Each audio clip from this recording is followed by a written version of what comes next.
On September 11th, 1857, a group of Mormon settlers in southwestern Utah used false promises of protection to coax a party of California-bound emigrants from their encircled wagons and massacre them.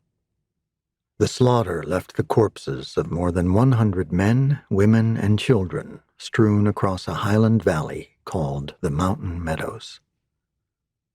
Since the Mountain Meadows massacre occurred, wrote Southern Utah historian Juanita Brooks decades later, we have tried to blot out the affair from our history. Brooks believed she was doing her church a service by publishing her landmark book, The Mountain Meadows Massacre, in 1950, maintaining that nothing but the truth can be good enough for the church to which I belong. Though no official condemnation of her work came from authorities of the Church of Jesus Christ of Latter-day Saints, neither did any recognition. Just over 50 years later, historian Will Bagley introduced his own book on the subject, Blood of the Prophets, Brigham Young and the Massacre at Mountain Meadows, with the criticism that the modern LDS Church wishes the world to simply forget the most disturbing episode in its history.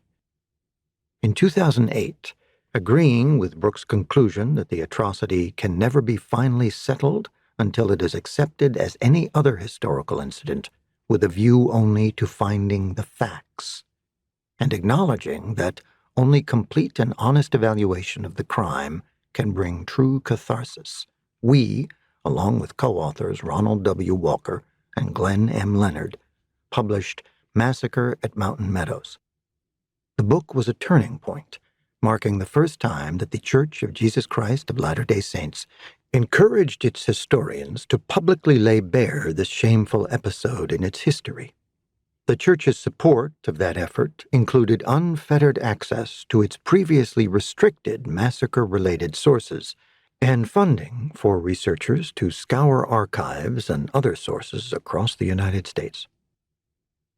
The scope and findings of that research led to reckoning and change.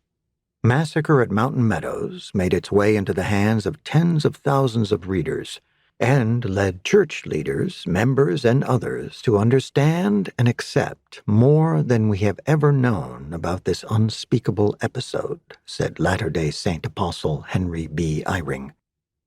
Speaking to the massacre's victims' descendants, gathered at a September 11, 2007 sesquicentennial commemoration at the Mountain Meadows, Eyring shared an official apology on behalf of the church.